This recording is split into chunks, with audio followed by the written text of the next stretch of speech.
Kami datang mencari Engkau Tuhan, Allah sumber kekuatan kami, sumber pengharapan kami. Kami tahu ketika kami tenggelam di dalam hadirat Tuhan, kami percaya kami boleh disegarkan kembali, dikuatkan kembali. Hadirat-Mu ada di tengah-tengah kami. Terpujilah nama Tuhan. Hati kami terbuka bagi-Mu. Di dalam nama Tuhan Yesus. Haleluya. Yang siap menyembah Tuhan sama-sama kita katakan, amin. Ku cari wajah-Mu, temukan kasih-Mu. Kau bukan Tuhan yang jauh dariku.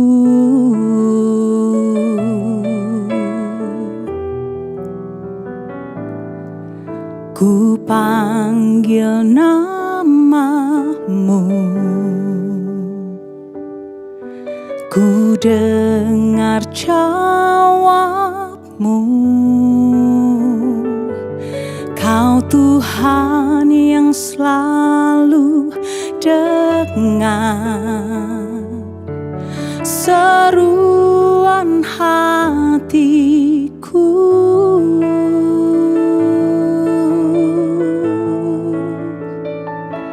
Sungguh indah Kau Tuhan, penuh kasih dan sayang. Kau tempat penghiburan bagi setiap hati yang terluka. Sungguh indah Kau Tuhan, menara perlindungan. Kau sumber kekuatan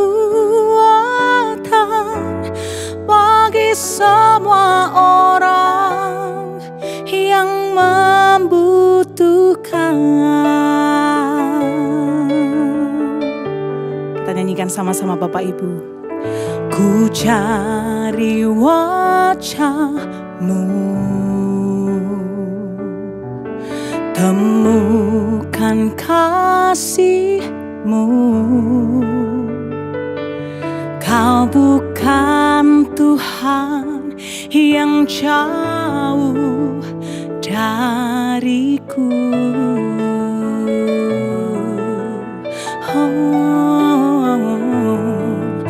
Ku panggil nama-Mu,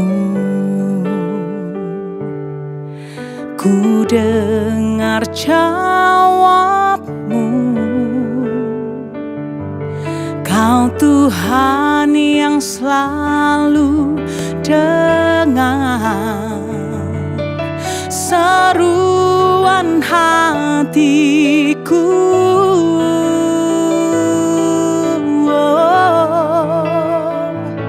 Sungguh indah Kau Tuhan,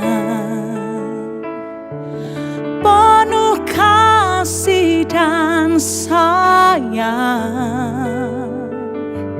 Kau tempat penghiburan bagi setiap hati yang terluka.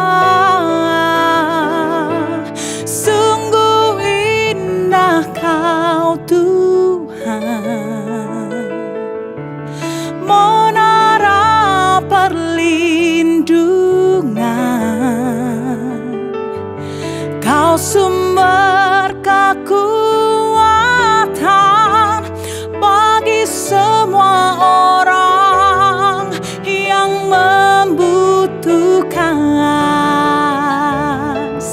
Angkat tangan sama-sama Bapak Ibu saudaraku. Sungguh indah Kau Tuhan, penuh kasih dan sayang. Kau tempat penghiburan bagi setiap hati yang terluka. Oh, sungguh indah Kau Tuhan, menara perlindungan. Kau sumber kekuatan bagi semua orang yang membutuhkan. Sekali lagi katakan, sungguh indah Kau Tuhan, sungguh indah Kau Tuhan, penuh kasih dan sayang. Engkau tempat penghiburan bagi setiap hati yang terluka. Oh, sungguh indah Kau Tuhan, menara perlindungan. Engkau sumber kekuatan bagi semua orang yang membutuhkan. Katakan, sumber kekuatan, sumber kekuatan. Oh, sumber kekuatan, ya sumber kekuatan, sumber kekuatan bagi semua orang yang membutuhkan.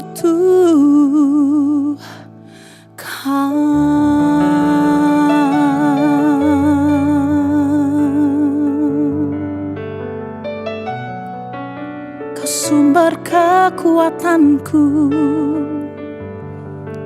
sumber pengharapanku, hanya Kau Yesus. Oh,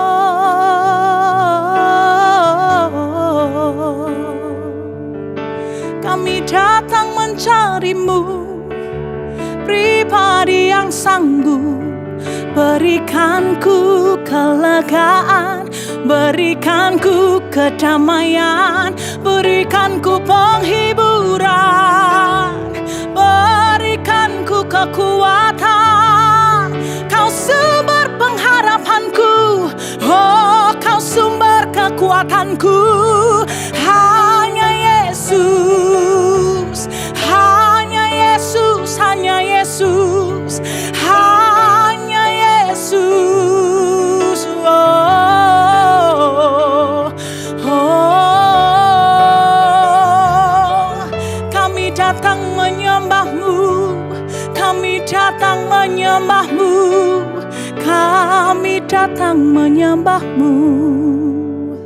Haleluya, haleluya, haleluya, haleluya, haleluya. Hari ini kami datang ke alamat yang tepat. Satu pribadi yang sanggup memberikan kami kekuatan, satu pribadi yang sanggup memberikan kami kelegaan, satu pribadi yang sanggup memberikan kami kedamaian, bahkan satu pribadi, satu-satunya sumber pengharapan kami. Tidak ada pribadi yang lain Tuhan yang dapat kami andalkan kecuali Engkau Tuhan Yesus kami. Tuhan yang ajaib, Tuhan yang hebat, Tuhan yang dahsyat dalam kehidupan kami. Oh, kami datang menyembah-Mu Tuhan. Kami percaya di dalam hadirat-Mu kami beroleh kelegaan, kami beroleh kekuatan. Bapak Ibu saudaraku, dimanapun engkau berada, angkatlah kedua tanganmu tinggi-tinggi di hadapan Tuhan. Sembah Dia, tenggelam di dalam hadirat-Nya. Oh, terima kekuatan darinya, terima kekuatan, terimalah damai sejahtera. Ada pengharapan di dalam Yesus, hanya di dalam Yesus, hanya di dalam Yesus.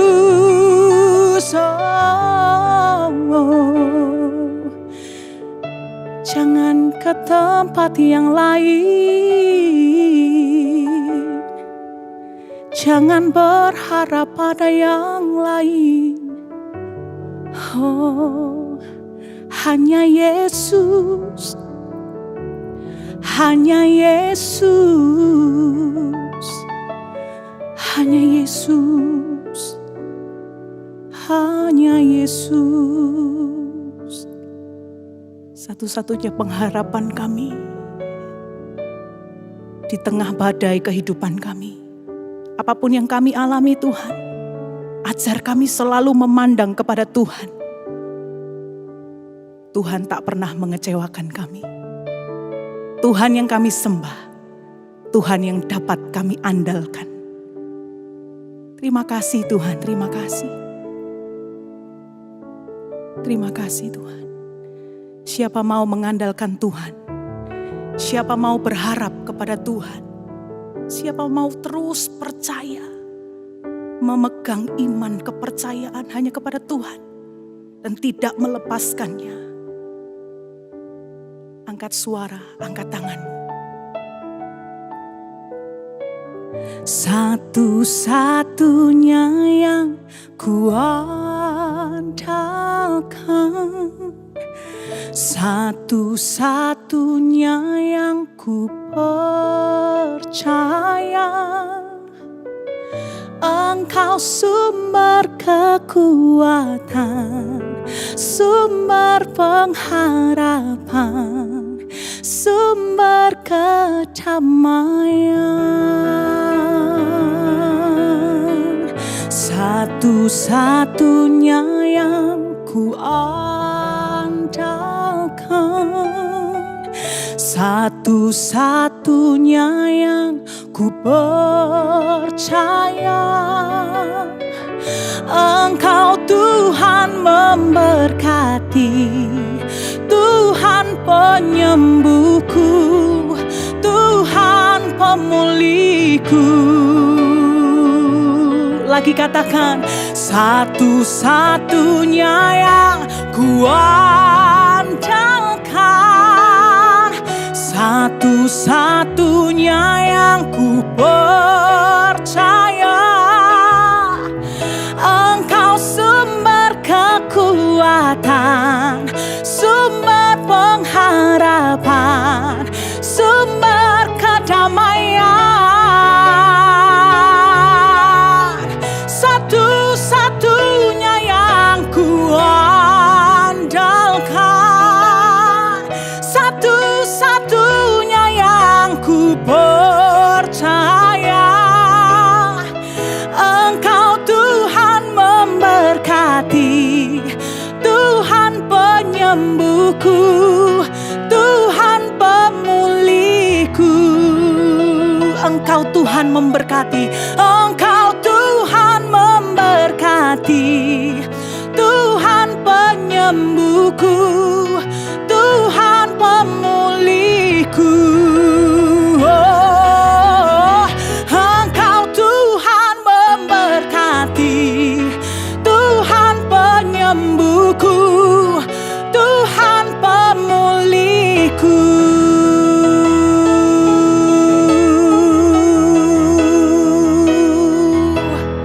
Kekuatan, sukacita, damai, sejahtera, bahkan pengharapan Tuhan beri bagi setiap kami. Terpujilah nama Tuhan, kekal untuk selama-lamanya. Di dalam nama Yesus, semua yang percaya dan berharap kepada Tuhan, sama-sama kita katakan, amin.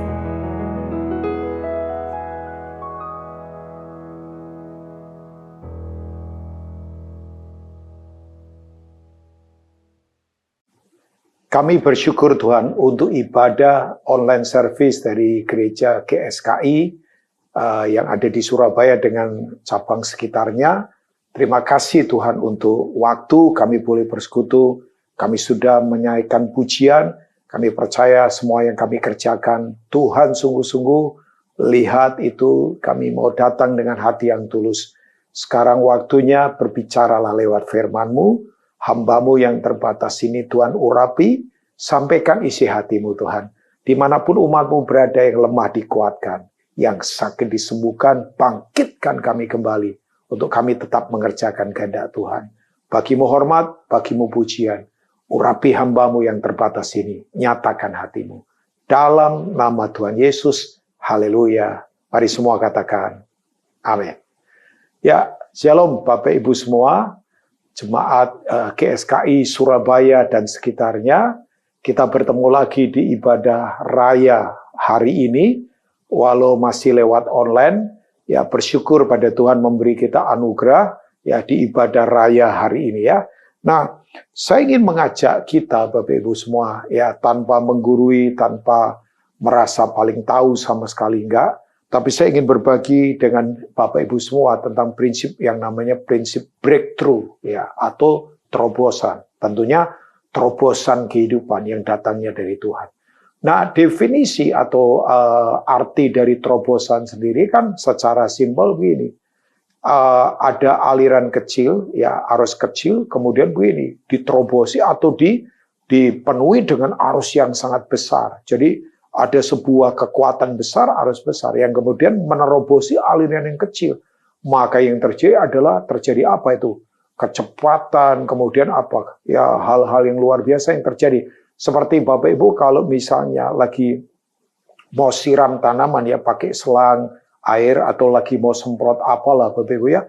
Itu kan begitu kemudian dibuka aliran yang besar. Kemudian kita pencet itu, wah selangnya, wah itu kemudian menyemburnya begitu luar biasa. Nah, hal yang sama, kita ini terbatas kan. Ya, aliran potensi kekuatan kita semua terbatas. Tapi percayalah, Tuhan yang besar mau menerobosi kita. Ya, jadi dia menerobosi kita. Nah, itu yang disebut dengan breakthrough. Nah, di masa seperti ini, Bapak Ibu, mari kita harapkan sungguh-sungguh terobosan yang datangnya dari Tuhan. Nah, kita akan melihat kitab Mazmur pasal 126, ya.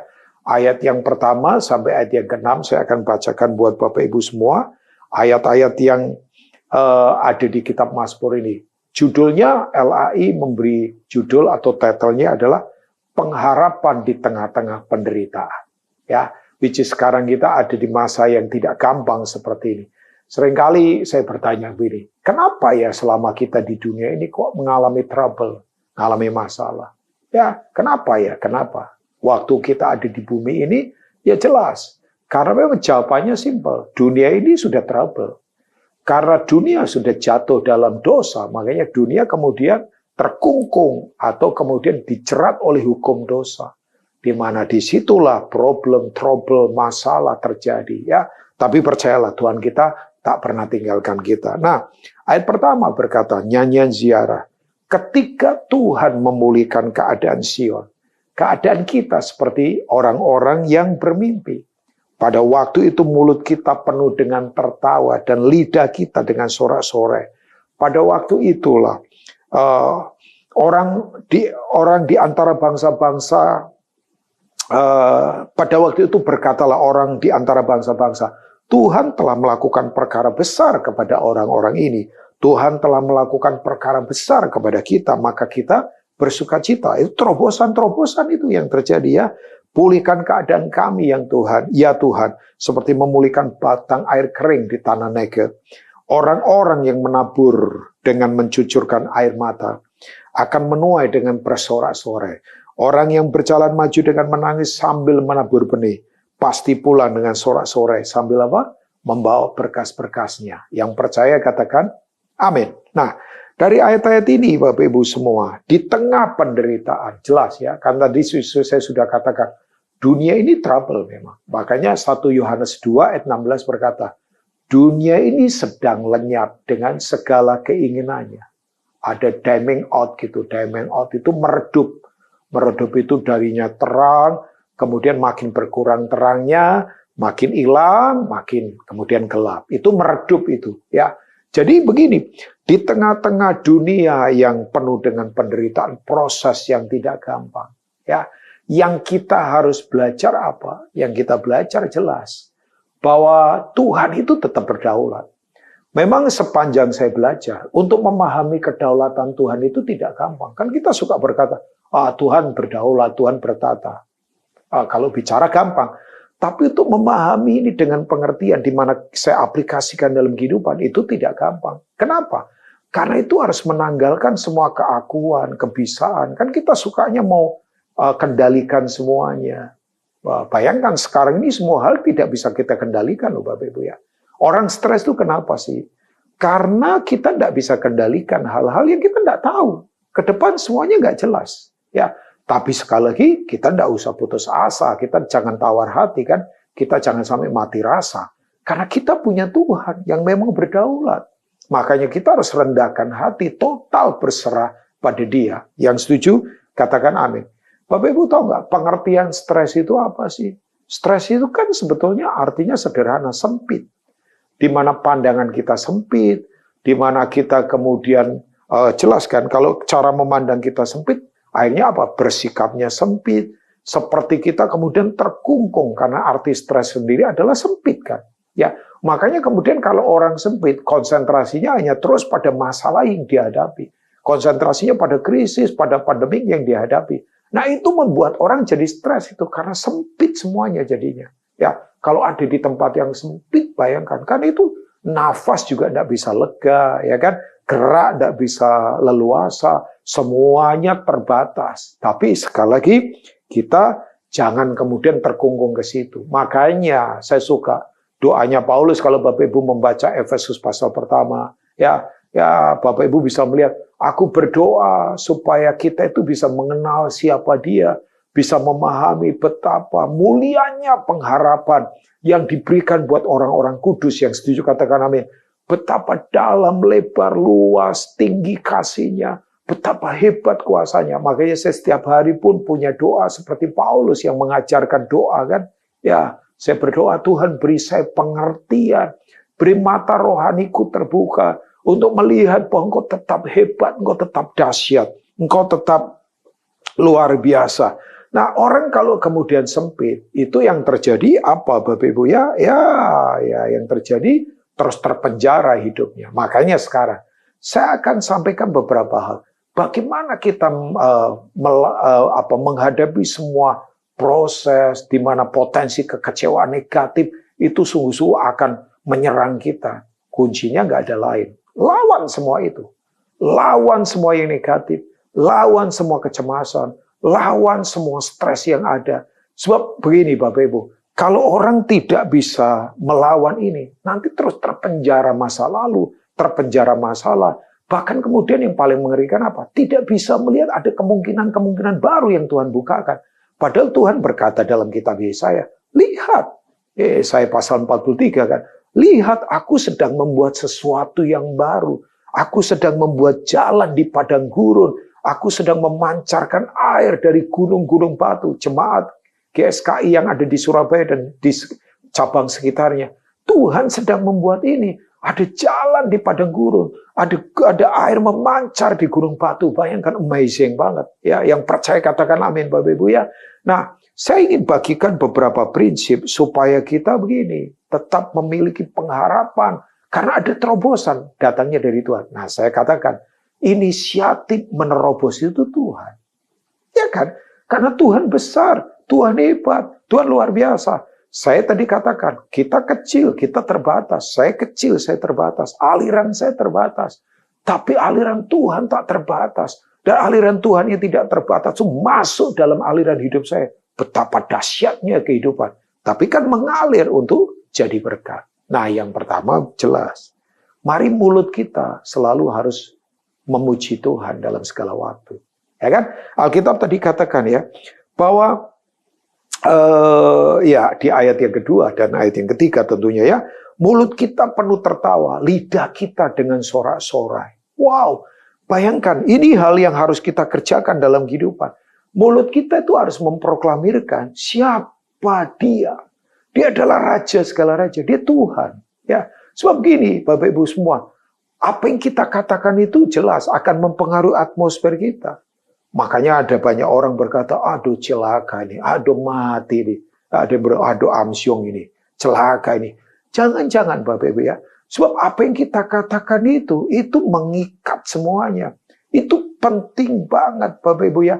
Makanya waktu saya membaca kitab Yakobus pasal 3, Bapak Ibu bisa baca nanti tentang dosa karena lidah, ngeri. Yakobus berkata, lidah itu api, itu kejahatan neraka kalau tidak bisa dikendalikan. Ya, dia berkata begini, binatang-binatang buas bisa dikendalikan. Kapal yang besar itu bisa dikendalikan. Dengan apa? Kemudian kecil. Tapi yang namanya dunia kejahatan itu ada pada lidah. Kalau tidak bisa dikendalikan, ngeri berapa banyak orang terbunuh karena kata-kata. Ya, orang kemudian patah hati, broken heart karena kata-kata yang melemahkan. Apalagi sekarang dengan berita hoax kan. Wah, berita hoax yang ada di mana-mana. Orang ditakut-takutin dan sebagainya. Tapi please, jemaat yang ada di GSKI Surabaya dan sekitarnya, ayo kita mesti memperkatakan pujian. Ya, makanya Daud berkata, ya aku mau tetap memuji Tuhan. Pujian kepadanya apa? Tetap dalam mulutku. Aku akan bergembira karena Tuhan. Maka dia akan memberikan apa yang diinginkan oleh hatiku kan. Ya itu ayat sebab akibat. Aku akan bergembiralah karena Tuhan. Ya Alkitab katakan itu.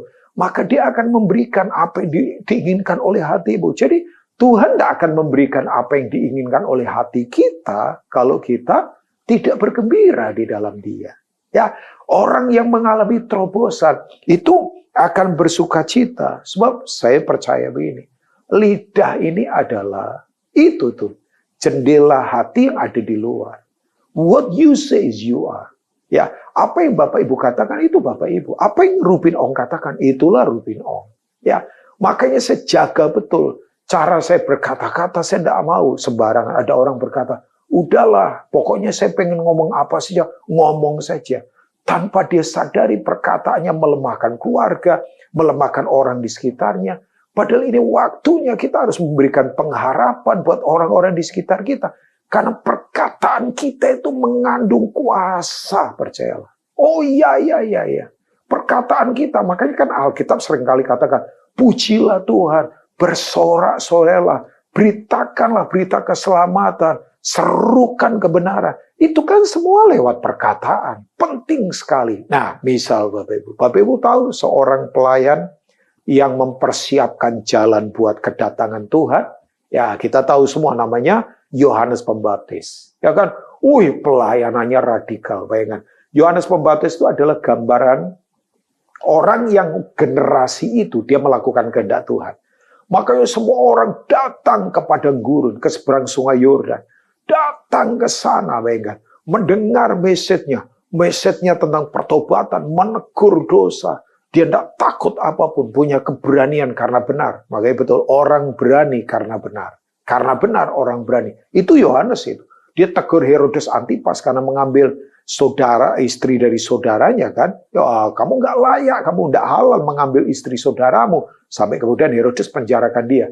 Tapi yang luar biasa, waktu ditanya sama ahli-ahli Taurat, ya, kamu ini siapa? Dia berkata seperti nubuatan kitab Yesaya. Aku ini apa? Suara yang berseru-seru di padang gurun. Di mana Bapak Ibu? Padang gurun. Padang gurun bicara apa? Proses. Itu mengingatkan kita pada perjalanan Israel keluar dari Mesir. Diproses. Di padang gurun itu akan ketahuan mana yang bersyukur dan mana yang ngomel. Saya ulangi. Padang gurun adalah tempat yang paling tepat untuk mengeluarkan mana yang bisa bersyukur dan mana yang ngomel. Oh iya, makanya bersyukur itu butuh komitmen dari dalam. Kalau marah kan otomatis lah. Saya suka bercanda. Ya, kecepatan marah sama kecepatan mencret itu sama-sama cepatnya. Ya, kalau orang diare kan buang air besar cepat itu, ya, itu sama itu. Tapi untuk kita bersyukur di tengah padang gurun, wah, itu komitmen dari hati dan kemudian terucap di mulut kita. Itu sangat menyenangkan hati Tuhan. Ya, itu membuat atmosfer jadi berbeda. Katakan kata-kata yang positif. Katakan kata-kata yang membangun. Katakan kata-kata yang menguatkan. Yang mau katakan amin Bapak Ibu. Oh iya, rebuke semua kejahatan. Hancurkan tengking dengan kekuatan Tuhan. Dalam nama Yesus. Itu perkataan kita yang dipenuhi oleh kuasa. Makanya waktu ditanya, kamu ini siapa? Aku suara yang berseru-seru di padang gurun. Suaranya apa isinya? Orangnya tidak terlalu penting. Yang penting suaranya. Isinya apa? Persiapkanlah jalan bagi Tuhan. Persiapkanlah lawatan Tuhan. Persiapkanlah ada terobosan. Persiapkanlah Tuhan mau datang. Bersiaplah Tuhan segera datang. Wow. Persiapkanlah jalan buat kedatangan Tuhan. Hari-hari ini akan ada lawatan yang luar biasa. Percayalah. Lewat lidah, mulut, suara kita. Kita perdengarkan. Nah makanya kalau kita membaca Roma pasal 10 ayat yang ke-8. Ya saya suka sekali. Paulus mengingatkan pada jemaat di kota Roma ya. Roma 10 ayat ke-8. Nanti mungkin di screen akan ditampilkan oleh tim multimedia. Ya, tetapi apa katanya? Apa katanya? Ini dia. Firman itu dekat kepadamu. Ya ini di mana? Di dalam mulutmu dan di dalam hatimu. Itulah firman iman yang kami beritakan. Jadi firman iman itu punya kuasa tak terbatas. Karena itu mempengaruhi cara berpikir, tindakan, perkataan, dan seluruh perbuatan kita. Itu ada di mulut kita. Itu ada di hati kita. Ayat 9 dikatakan, sebab jika kamu mengaku dengan mulutmu, bahwa Yesus adalah Tuhan, proklaim, confirm siapa dia. Konfirmasi bahwa dia adalah Tuhan, dia adalah Raja. Dan percaya dalam hatimu, bahwa Allah telah membangkitkan dia dari antara orang mati, maka kamu akan diselamatkan. Saya berdoa, semua jemaat yang ada di GSKI, kita akan diselamatkan dari semua krisis ini. Kita akan diselamatkan dari semua keadaan yang tidak baik ini. Tuhan beserta dengan kita. Yuk, mari kita begini. Jangan pakai mulut untuk berkata yang kosong, yang menyakiti, yang menghancurkan, yang kemudian mengintimidasi kehidupan. Jangan. Pakai mulut kita untuk bicara yang penuh bobot dan kualitas. Ya, persiapkan jalan buat kedatangan Tuhan yang kedua kali tentunya ya. Nah, saya kalau belajar dari pribadi Yesus, coba lihat. Yesus tuh perkataannya selalu menguatkan, penuh damai sejahtera. Memang menegur tapi dengan kasih. Coba, waktu dia mau mati, ya kita tahu ya, disalib. Penjahat sebelahnya berkata, anak Allah ingat akan aku ya, kalau engkau ada di Verdes. Bayangkan, dalam penderitaan, tergantung antara langit dan bumi, sakitnya luar biasa. Mungkin kondisi tubuhnya melorot ya, dia mesti tegakkan lagi. Wah itu tergores-gores itu. Dia kemudian lihat orang ini, dengan wajah lembut dia berkata, hari ini juga, engkau bersama-sama aku di kerajaanku. Wah bayangkan, seorang penjahat besar, mati masuk kerajaan Allah karena bertobat. Itu yang menuntun adalah yang punya kerajaan itu. Perkataannya bayangkan. Selalu membangunkan, selalu membangkitkan. Nah, jadi prinsip pertama. Yuk, tetap memuji Tuhan lewat mulut kita. Ya, tapi yang kedua begini. Tetap menabur di musim penderitaan seperti ini. Ini karakter Kristus. Ya, saya kembali kepada ayat yang ke-5 dari Mazmur pasal yang berapa tadi? 126 ya, Bapak Ibu ya. Bisa lihat kembali ke sana, Mazmur 126. Ya, jelas ya. Orang-orang yang menaburkan dengan mencucurkan air mata. Oh, tidak gampang. Terpukul, ya, tertekan, menangis. Ya, Alkitab berkata akan menuai dengan bersorak-sorai. Yang percaya katakan amin. Ada hukum yang pasti. Hukum ini tidak mungkin bisa dikalahkan. Bapak Ibu nanti bisa baca di Kejadian 8 ayat 22. Alkitab berkata, selama bumi masih ada, bisa ditampilkan ya, selama bumi masih ada, tidak akan berhenti-berhenti menanam dan menabur, menabur dan menuai, kemudian hujan dan panas, siang dan malam. Itu tidak akan mungkin berhenti selama bumi masih ada. Jadi selama bumi masih ada adalah selama itu tidak akan mungkin terkalahkan. Jadi Bapak Ibu begini, hanya orang yang menaburlah yang akan menuai dalam kehidupan. Ya. Saya harus katakan ini buat Bapak Ibu. Karakter kerajaan Allah adalah karakter yang menabur.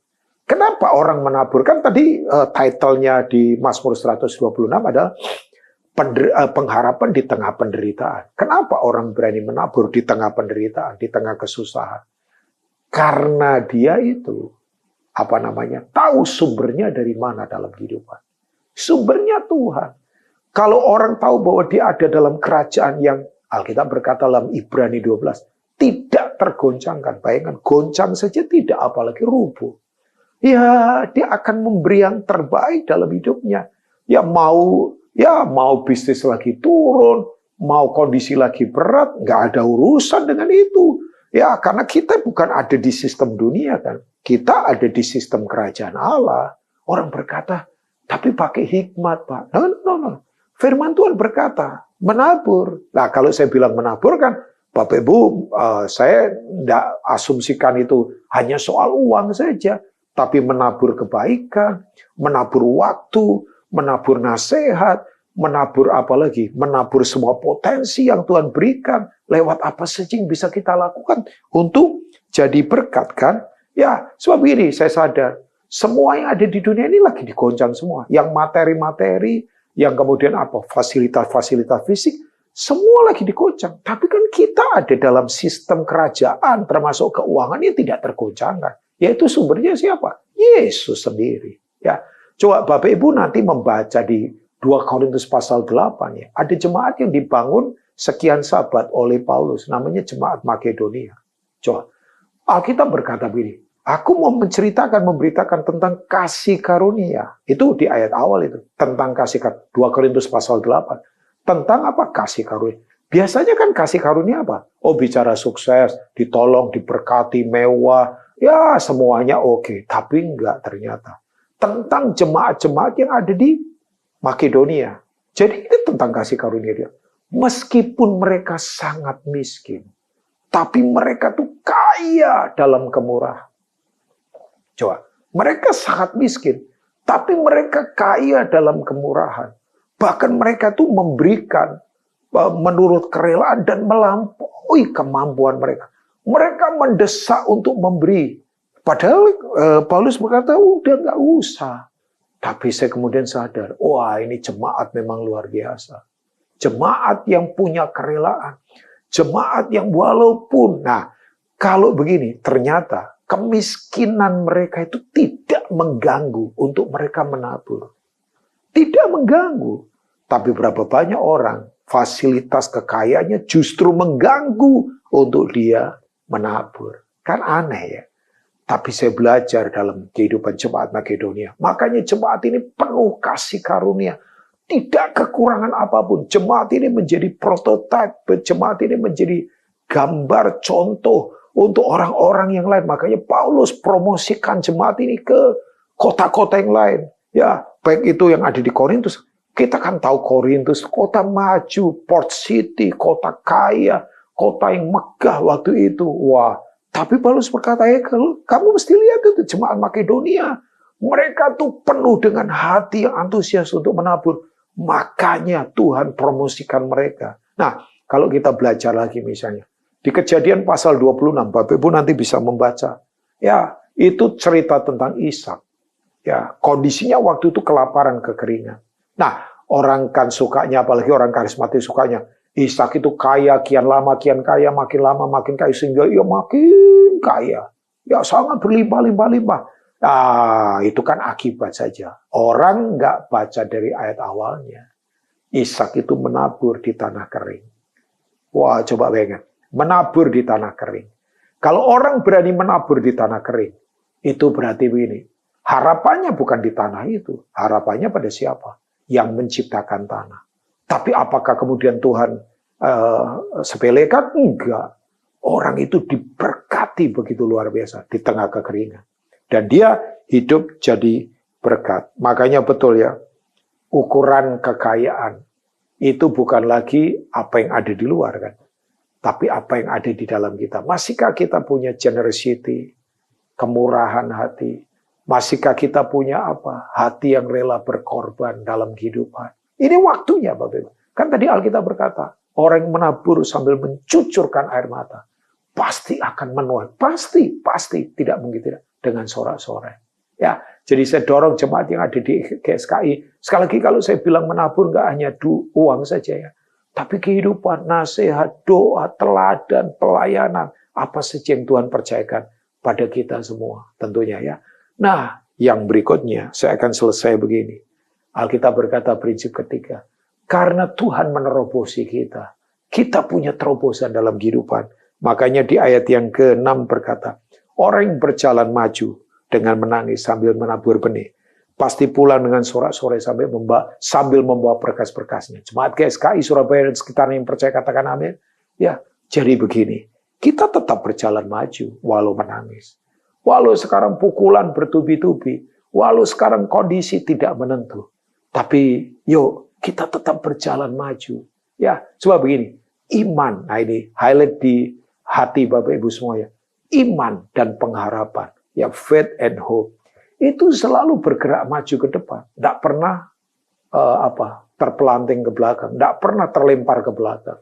Ya, pengharapan itu tidak pernah mundur ke belakang, selalu maju ke depan. Hari depan yang penuh pengharapan, esok yang penuh pengharapan, masa depan yang pasti gemilang. Itu selalu ya. Jadi saya ingatkan kita, yuk jangan terpenjara masa lalu yang memenjara kita.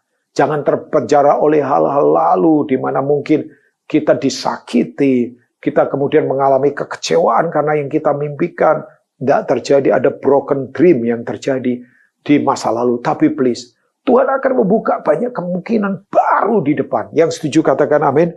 Makanya betul, yuk di masa lalu di past tidak ada harapan. Itu sudah lewat. Saya tidak mau ngomel dengan masa lalu di mana mimpi saya tidak terjadi. Saya dulu punya mimpi juga. Pak gagal, ya ampun. Saya sering gagal dalam kehidupan. Ya, bahkan saya sering katakan saya sarjana kegagalan. Tapi it's okay, itu kan masa lalu, itu pas. Tuhan sedang siapkan sesuatu yang luar biasa ke depan. Yang percaya katakan amin Bapak Ibu. Jadi begini, yuk tetap berjalan maju. Kalau Bapak Ibu baca ayat terakhir Yesaya pasal 40, ya semua pasti akan hafal ayat-ayat ini ya. Yesaya pasal 40, kita coba lihat ayat yang ke-30 sampai 31, Alkitab berkata begini. Orang-orang muda menjadi lelah dan lesu, dan taruna-taruna jatuh tersandung. Itu yang terjadi kan sekarang. Semua pada tergeletak, artinya tidak bisa berjalan lagi. Karena memakai kekuatan mereka. Padahal mereka ini adalah orang-orang muda, orang-orang yang masih kuat, orang-orang yang masih segar. Tapi terpelanting semua. Karena memang nggak bisa mengandalkan kekuatan manusia. Tapi begini, tetapi orang-orang yang menanti-nantikan Tuhan, mendapat kekuatan baru. Let's go and let's go. Artinya totally surrender, berserah total. Mereka seumpama Raja Wali yang naik terbang dengan kekuatan sayapnya. Mereka berlari dan tidak menjadi lesu. Mereka berjalan dan tidak menjadi lelah. Jadi begini, ada waktunya kita terbang, nggak apa-apa. Tapi ada waktunya kita berlari, nikmati. Tapi ada waktunya kita berjalan, nggak apa-apa. Yang sedang terbang, nggak usah remehkan yang lagi berlari. Yang lagi berlari, jangan memandang remeh yang lagi berjalan. Yang lagi berjalan, nggak usah iri sama yang lagi berlari. Yang lagi berlari, nggak usah iri sama yang lagi terbang. Yang penting tidak ada kata berhenti. Jadi tetap bergerak, tetap maju, tetap bermaju. Mungkin sekarang kondisi kita, ya kita lagi berjalan, di bisnis lagi berjalan mungkin tertate-tate, di pekerjaan, di keuangan. Tapi tetap maju, tetap bergerak. Ya, Bapak Ibu yang ada di jemaat GSKI, yang ada di Surabaya dan sekitarnya. Yuk terus bergerak. Ya, Tuhan memberkati Bapak Ibu, kita akan lalui semuanya ini. Ya, izinkan saya berdoa untuk Bapak Ibu semua. Mari kita berdoa bersama-sama. Karapasyede karapata karapala. Ho karapasyede karapa. Berkati umatmu yang ada di GSKI Surabaya dan sekitarnya di ibadah raya minggu ini. Tuhan kuatkan setiap kami. Biar firman yang berkuasa menerobosi kami. Karena Engkau adalah the master of breakthrough. Tuhan atas terobosan. Hari ini terobosi kami. Yang lemah dikuatkan. Yang sakit disembuhkan. Berkati umatmu, berkati Pastor Aswin dengan semua diaken yang ada. Pakai gereja ini untuk menyatakan kemuliaan-Mu. Hadirat-Mu bersama kami. Dalam nama Tuhan Yesus. Amin. Tuhan Yesus memberkati Bapak Ibu. Mari jemaat bangkit berdiri. Kita buka kedua tangan kita. Dalam nama Yesus. Terimalah anugerah rahmat daripada Aba Bapa, kasih-Nya dalam Yesus, kekuatan kuasa-Nya dalam Roh-Nya yang kudus, turun melimpah atas kita, menaungi, membimbing, menyertai, memberkati sepanjang hari ini. Maranatha, Yesus datang, bahkan sampai selama-lamanya. Dalam nama Yesus. Amin.